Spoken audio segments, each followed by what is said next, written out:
नमस्कार. आजच्या एपिसोडमध्ये जर शॉर्टमध्ये एक्सप्लेन करायला जाऊ तर ईश्वरी पूर्ण अर्णवचं अफेअर इमॅजिन करते. त्यानंतर अर्णव तिथे येतो आणि विचारतो काय झालं, पण ती कसंबसं विषय सावरते आणि तेवढ्यात पुन्हा किरणचा कॉल येतो आणि ते बघता ईश्वरी लगेच त्याच्यावरती तावताव करते की आता तुम्हाला कॉफी हवी असेल ना.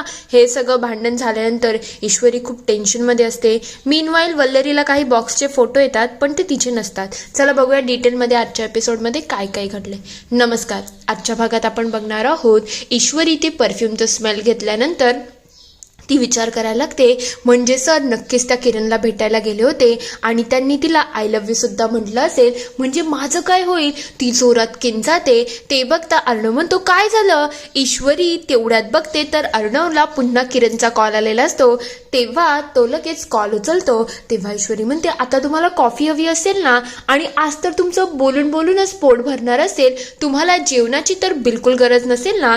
तेव्हा अर्णव म्हणतो तू बरोबर बोलली मी सिंदर, मला खरंच आज भूक लागली नाही आणि कॉफी दिली तर खूप छान होऊन जाईल. हे ऐकल्यानंतर ईश्वरीच्या चेहऱ्याचा रंग चढून गेलेला असतो की माझा नवरा माझ्याशी असं कसं काय वागू शकतो. अर्णव लगेच तिच्याशी बोलता बोलता बाहेर निघून जातो. तेव्हा ईश्वरी विचार करते हे सगळं चाललं तरी काय, ही मुलगी आहे कोण. म्हणजे जसं अंजलीताईंनी सांगितलं तसं ही त्यांच्या वाड्याच्या बाजूला राहत होती, पण आता यांचं लग्न झालं आहे तरी सुद्धा हे दुसऱ्या मुलीबरोबर गुलुगुलू करतात. हे सगळं काही मी सहन करणार नाही. मी इंदोरची आहे, मी असं तसं गोष्टी काही होऊ देणार नाही. दुसरीकडे अंजली इकडे राजेशला कॉल करत असते पण राजेश काही कॉल उचलत नसतो, म्हणून अंजलीची काळजी वाटते. तेव्हा ती विचार करते हे कुठे गेले आणि आज फोन का उचलत नाही, नेमकं झालं तरी काय आहे. त्यांची थोडी काळजी वाढतच लागलेली असते. तर दुसरीकडे वल्लरी इकडे मेसेज बघत असते. तेव्हा ती एक एक करून सगळे फोटो चेक करते पण तिला एकही फोटोमध्ये स्वतःचा बॉक्स सापडत नाही. ती लगेच फोन करते आणि सांगायला लागते तुम्ही जे बॉक्सचे फोटो पाठवले आहेत ना, तो एकही बॉक्स माझा नाही आहे, म्हणून चांगलं काम करा, नाही तर तुम्हाला दिलेला ॲडव्हान्स आहे ना तो मी वापस घेऊ शकते, हे सुद्धा आठवण ठेवा. मग लवकरात लवकर काम करा आणि माझा बॉक्स मला मिळवून द्या. तेवढ्यात तिथे मामा येतात आणि म्हणायला लागतात काय ग वल्लरी, कपाटामधून 10,000 रुपये तू घेतले का. तेव्हा ती म्हणते हो घेतले, आता काय प्रत्येक गोष्ट तुम्हाला सांगून करायची का. तेव्हा ते म्हणतात तसं नाही ग, पण तुम्हाला काही बोलली नाही. तेव्हा ती म्हणते हे बघा मला शॉपिंग करायची होती आणि जोपर्यंत माझा बॉक्स मिळत नाही ना तोपर्यंत.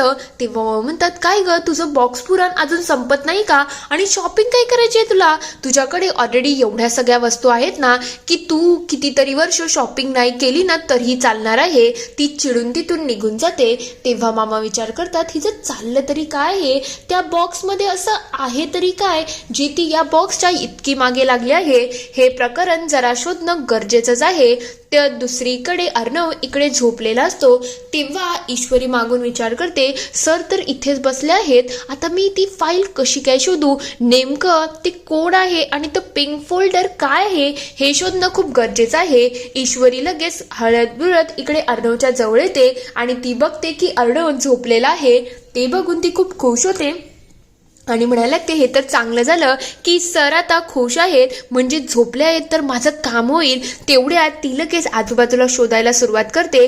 तेवढ्यात चुकून तिच्या हातून तिथून होल्डर खाली पडतो आणि अर्णवला थोडी जाग येते. ईश्वरी लगेच बाजूला सरकते आणि बघते नाही सगळं ठीक आहे. ती लगेच पुन्हा सगळी शोधाशोध सुरू करते पण तिला फोल्डर काही सापडत नसतो. तेव्हा ती म्हणते काय हो तुम्ही फोल्डर लपून तरी कुठे ठेवला असेल जे मला सापडत नाही.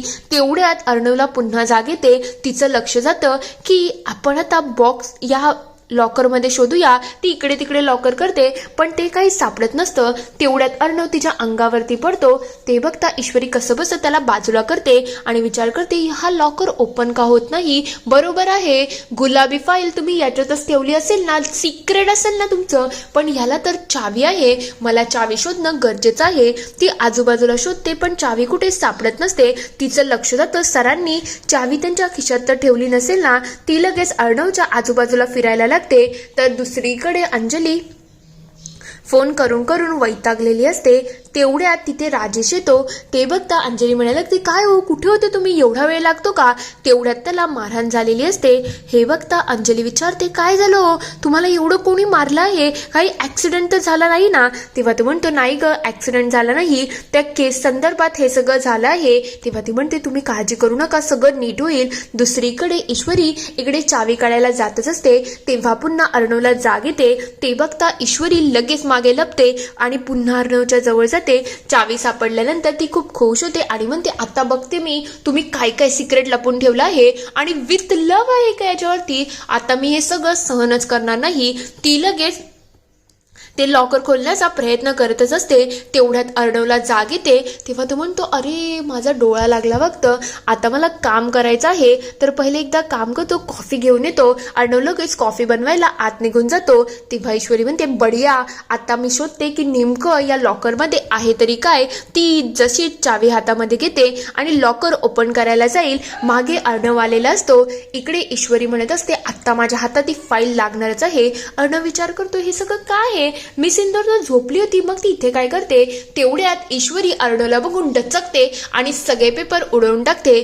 तेव्हा ईश्वरी असं दाखवत असते की मला काही समजत नाही. अर्णव घाबरतो आणि म्हणतो, काय झालं तुला, सगळं ठीक आहे ना? इकडे अंजली म्हणत असते, अहो मला खरं सांगा हे सगळं कशामुळे झालं आहे? तेव्हा राजेश सांगायला लागतो, अगं तुला माहिती आहे ना, मी कोणत्या ना कोणत्या केस घेत असतो आणि त्याच केस निमित्त आज त्या गुंडांनी मला मारलं आहे.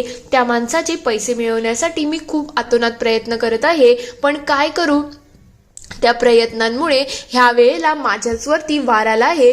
तू सांग ना मला, मी काही चुकीचं वागतोय का? एखाद्याला न्याय मिळवण्यासाठी एवढे सगळे कष्ट घ्यायला लागतात, पण लोक माझ्यावरती सुलटे येतात, हे काही बरोबर वाटत नाही. तेव्हा अंजली म्हणते, अहो तुम्ही हे सगळं नका करू, या सगळ्याची बिलकुल गरज नाही आहे. तेव्हा तू म्हणतो, अंजली असं अर्धवट केस मी सोडू शकत नाही आणि समोरच्याला जोपर्यंत न्याय मिळवत नाही ना, तोपर्यंत मी काय शांत बसणार नाही, कारण की समोरच्याला न्याय मिळवणं हे सगळ्यात जास्त गरजेचं आहे. आणि खरं म्हटलं तर याच्यासाठी माझा जीव गेला तरीही मी मागे पुढे बघणार नाही. तो अक्षरशः पेटून उठलेला असतो. तर दुसरीकडे अर्णव म्हणत असतो, काय झालं तुला, मला सांग, तू इथे काय करते आणि हे लॉकर कसं काय तू ओपन केलं? ही चावी तर माझ्या खिशामध्ये होती. मेसिंदर खरं खरं सांग, तू माझ्या खिशातून चावी काढली का? ईश्वरी असं दाखवत असते की तिला काही समजत नाही आणि ती झोपेत चालते. तेव्हा अर्णव म्हणतो, मला माहिती आहे तू झोपेत चालत नाही, उगाच नाटकं करू नको, खरं खरं सांग. तेवढ्यात अर्णव तिला जाग करण्यासाठी तिला एक मारायला जातो. तेव्हा ईश्वरी रडायला लागते आणि म्हणते, काय आता तुम्ही माझ्याच उलटे येणार का? म्हणजे चोर तर चोरवर तुरून शिरचोर. तेव्हा तो म्हणतो, काय झालंय तुला, तू अशी का रिॲक्ट करते? तेव्हा ती म्हणते, तुम्ही माझ्यापासून काय काय लपवत आहात हे मला काही दिसत नाही का? सकाळपासून बघते तुम्ही त्या किरणशी काय बोलताय, त्यानंतर या फाईल माझ्यापासून सतत लपवत ठेवत आहात आणि बाहेर तुम्ही गुटरगू करताय, हे सगळं मी सहन करणार नाही. तेव्हा अर्णव म्हणतो, अगं शांत हो, तू किती गोंगाट करते, सगळे उठतील ना. तेव्हा ती म्हणते, उठून दे, सगळ्यांना कळू दे तुमचं काय चाललं आहे. तेवढ्यात अर्णव तिला गप्प करतो आणि तिला अक्षरशः मिठीमध्ये घेतो. तेव्हा अर्णव म्हणायला लागतो, पहिले शांत हो तू, उगाच गोंगाट करू नको. दुसरीकडे अंजली म्हणत असते, आपण एक काम करूया, चिंटूला सगळं सांगूया आणि पोलिसांकडे जाऊ, म्हणजे विषय संपला. तेव्हा तो म्हणतो, नाही ग, आपण पोलिसांकडे जाऊ शकत नाही. जर आपण पोलिसांकडे गेलो तर हा मॅटर अजून चिघळू शकतो. मला त्यांना न्याय मिळवून द्यायचा आहे आणि पोलीस याच्यामध्ये अजून विघ्न घालू शकतात. खरं म्हटलं तर मी काहीही करेल आणि त्यांना त्यांचे पैसे मिळवून देईल. तेव्हा ती म्हणते, अहो मला समजते, पण तुम्ही याचाही विचार करा ना, मी एकटी नाही आहे, आपल्याबरोबर आपलं बाळ सुद्धा आहे. तुम्ही या सगळ्या केस सोडून टाका, या सगळ्यामध्ये पडू नका. तेव्हा तो म्हणतो, असं कसं बोलते ग, त्यांची ही लहान मुलं आहेत, आपल्या बाळाला बघून मला त्या बाळांची काळजी वाटते आणि मी असं अर्धवट केस सोडू शकत नाही. खरं म्हटलं तर त्यांच्यासाठी पैशाची जुळवाजुळव तर मला करायलाच पाहिजे ना. तेव्हा ती म्हणते, एक काम करते, मी अर्णवकडून पैसे मागते. तेव्हा तो म्हणतो, नाही नाही, तू अर्णवकडून पैसे मागू नको. ते मधी पादुकांचं प्रकरण झालं होतं ना, तेव्हा त्याचा जो टोन होता ना, त्याच्यावरून मला असं वाटते त्याला पैसे देणं चांगलं वाटत नाही. आणि आता तसंही तुझं आणि त्याचे बँक अकाउंट जॉईन झाले आहेत, मग तू डायरेक्टली मला पैसेही देऊ शकत नाही. तेव्हा ती म्हणते, तुम्ही काळजी करू नका, मी बघते काय करायचं आहे, यावेळेला मी काय शांत बसणार नाही. हे सगळं करून राजेश खूप खुश होतो आणि विचार करायला लागतो, माझी बायको किती बावळट आहे ना, आता ही काहीही करेल